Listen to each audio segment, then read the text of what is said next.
This is 92.7 big FM. मैं अन्नू कपूर स्वागत करता हूं आपका इस शो में। Welcome to Suhana Safar with Annu Kapoor only on 92.7 big FM. आज के सफर में हम जिन पड़ावों से होकर गुजरेंगे, आइए डालते हैं उन पर एक नजर।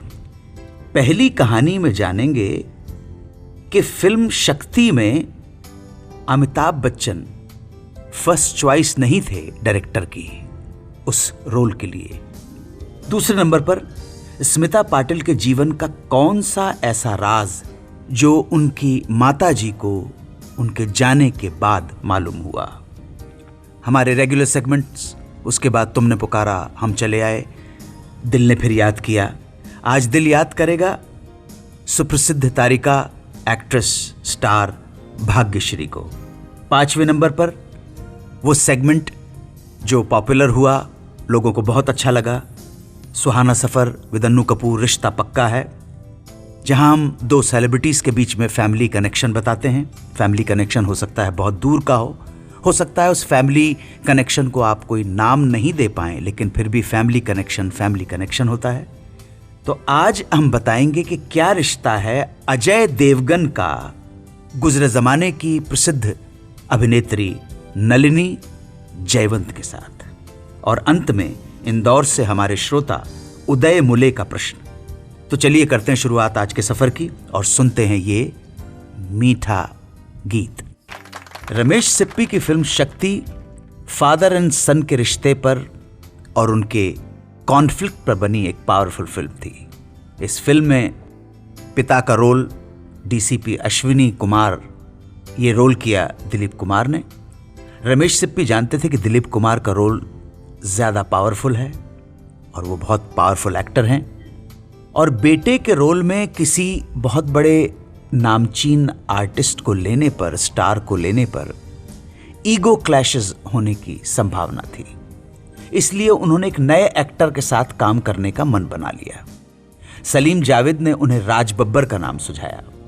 प्रोड्यूसर मुशीर रियाज और रमेश सिप्पी ने भी राज बब्बर के नाम पर सहमति दे दी।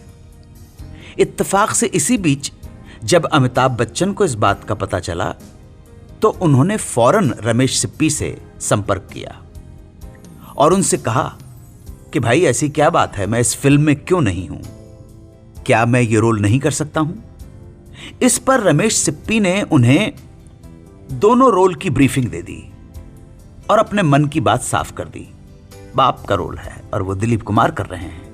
बहरहाल अमिताभ बच्चन को कहानी बहुत पसंद आई और उन्होंने रमेश सिप्पी को यह आश्वासन दिया कि उनकी तरफ से ईगो क्लैश जैसी कोई बात नहीं आएगी और वो ये फिल्म करने को तैयार है। रमेश सिप्पी के लिए इससे बेहतर क्या बात हो सकती थी कि दो पावरफुल एक्टर, सक्षम अभिनेता उनकी फिल्म में काम करने को तैयार है। अमिताभ बच्चन के साथ रमेश सिप्पी पहले भी काम कर चुके थे और ये बात उनके फेवर में गई और रमेश सिप्पी ने राज बब्बर की जगह अमिताभ बच्चन को ही इस रोल के लिए फाइनल कर दिया। बात तब की है जब स्मिता पाटिल की मौत के बाद उनकी माताजी श्रीमती विद्या पाटिल को स्मिता की एक किताब में से एक पेपर मिला जिसकी स्याही थोड़ी सी फैल गई थी। ये लेटर उन्होंने स्मिता की दोस्त डायरेक्टर अरुणा राजे की लिखी एक कविता के रूप में था, जिसका आधार विषय था मौत। विद्या ताई ने उस पेपर को अरुणा के पास भिजवाकर उसके बारे में जानकारी करनी चाहिए। तब अरुणा ने उन्हें बताया कि स्मिता पाटिल उन्हें ठिकाना फिल्म की शूटिंग के दौरान कैप्टन्स बंगलो में मिली थी और उस दिन वो बहुत उदास और खोई खोई सी दिख रही थी। उस दिन वह अरुणा के साथ ही रहना चाहती थी, मगर अगले दिन स्मिता को सुबह कलकत्ता निकलना था। स्मिता के कलकत्ता से लौटने के बाद अरुणा ने स्मिता के उस दिन के व्यवहार को देखते हुए जीवन के अंत पर यह कविता लिख डाली थी, जिसे पढ़कर स्मिता की आंखों में आंसू आ गए और वह बहुत जज्बाती हो गई थी। उन्होंने अरुणा को बताया कि कलकत्ता में वो नींद की गोलियां हाथ में लेकर सुसाइड करने की तैयारी में थी, मगर आखिरी वक्त पर उन्हें ध्यान आया अरुणा का और अपनी माताजी का, और किसी तरह से वो लम्हे उन्होंने दिल पर पत्थर रखकर गुजार दिए। माताजी विद्या पाटिल को यह जानकर बड़ा शौक लगा कि उनकी लाडली बेटी आत्महत्या करने की मानसिक स्थिति से गुजर रही थी और उन्हें इस बात की रत्ती भर भी भनक न हुई। एंड वेलकम टू तुमने पुकारा और हम चले आए। तो आज किसकी पुकार पे हम सामने हैं, देखते हैं। हेलो अनु कपूर जी। हाँ नमस्कार, कौन सा बोल रहे हैं? मैं बोल रहा हूँ हरीश महाजन। कहाँ से बोल रहे हैं हरीश भाई? सूरत से। सूरत गुजरात से हरीश महाजन जी हमारे साथ फोन पे जुड़ गए। जी हरीश भाई बोलिए, कैसे हैं, परिवार सब ठीक है? बस सब ठीक है। क्या करते हैं आप? हम हीरे के धंधे में। अरे रे रे, तो मतलब करोड़ों में खेलते हैं हरीश भाई। नहीं गरीब अन्नू कपूर की याद कैसे आ गई? नहीं मजदूर है हम, तो हीरे घिसने का काम करते हैं। अच्छा रे, आप हीरे घिसने का काम करते हैं, हम दिल घिसने का काम करते हैं। मुझे आपसे सवाल पूछना है। जी पूछिए। कि आपको ये शौक कैसे जागा, ये सब आपको इतनी मेमोरी आपकी इतनी स्ट्रांग कैसे है कि आप सब कुछ याद रख सकते हैं, इतनी पुरानी फिल्में, नई फिल्में?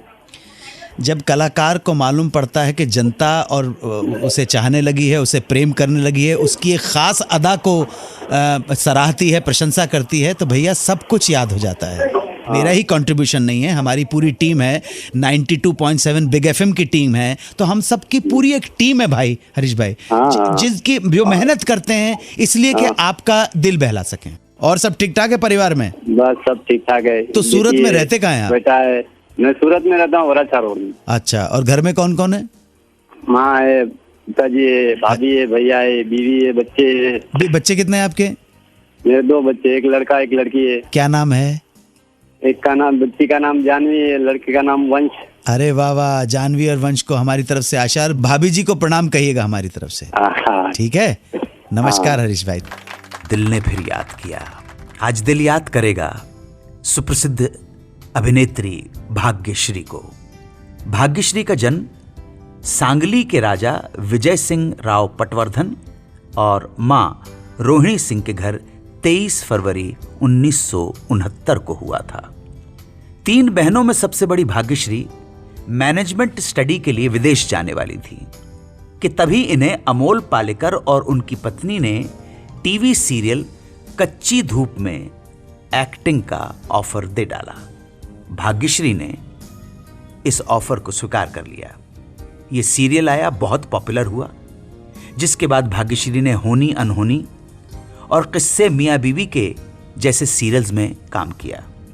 एज ए हीरोइन इनकी पहली फिल्म रही राजश्री प्रोडक्शन की फिल्म, नाम आप सब जानते हैं, मैंने प्यार किया। इनके हीरो थे सलमान खान। यह फिल्म सुपर डुपर हिट हुई और पर्दे पर सुमन का रोल करने वाली भाग्यश्री रातों रात स्टार बन गई। इस फिल्म के दौरान ही भाग्यश्री ने हिमालय दसानी से शादी कर ली। इस फिल्म के बाद भाग्यश्री ने मीडिया में यह बयान दिया कि वो भविष्य में फिल्में सिर्फ अपने पति के साथ ही करेंगी, या वो फिल्मों में रोमांटिक सीन करना चाहेंगी लेकिन अपने पति के साथ। ये स्टेटमेंट उनके करियर पर भारी पड़ गया। इस स्टेटमेंट के बाद इन्हें पति हिमालय के साथ कैद में है बुलबुल, त्यागी और पायल जैसी फिल्मों के लिए साइन किया गया, मगर ये तीनों ही फिल्में फ्लॉप रहीं। फिल्म मेकर्स भाग्यश्री से दूर होते चले गए, जिसके बाद भाग्यश्री ने साराब और समझौता जैसे टीवी सीरियल्स में काम किया।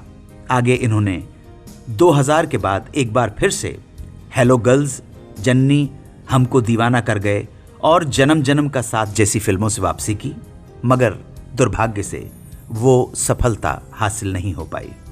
2015 में भाग्यश्री टीवी सीरियल्स में फिर लौट आईं और त्रिशा में दिखाई दी। एक्टिंग के अलावा भाग्यश्री अपने पति के साथ अपने प्रोडक्शन हाउस सृष्टि एंटरटेनमेंट का काम भी देखती हैं, संभालती हैं। सहारा वन पर आने वाले सीरियल कागज की कश्ती का निर्माण इनके प्रोडक्शन हाउस ने ही किया था। 2 संतानें हैं, बेटी अवंतिका और पुत्र अभिमन्यु। वो और उनका परिवार खुश रहे, यही हमारी कामना है, प्रार्थना है। भाग्यश्री, अगर आप ये कार्यक्रम सुन रही हों तो हमारे प्रणाम स्वीकार करें। बड़े प्रेम और मोहब्बत के साथ आज हमने याद किया।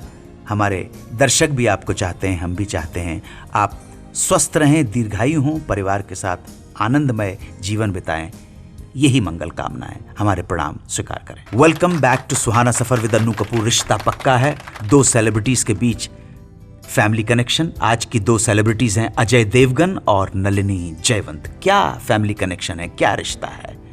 हो सकता है रिश्ता दूर का हो सकता है इस रिश्ते को कोई नाम ना दे पाए, परंतु फैमिली कनेक्शन तो फैमिली कनेक्शन होता है। तो गौर से सुनिए। अजय देवगन की पत्नी हैं काजोल। काजोल की माताजी तनुजा। तनुजा की माताजी का नाम शोभना समर्थ। शोभना समर्थ की माताजी थी सिंगर रत्तनबाई। शोभना समर्थ की माताजी का नाम रत्तनबाई।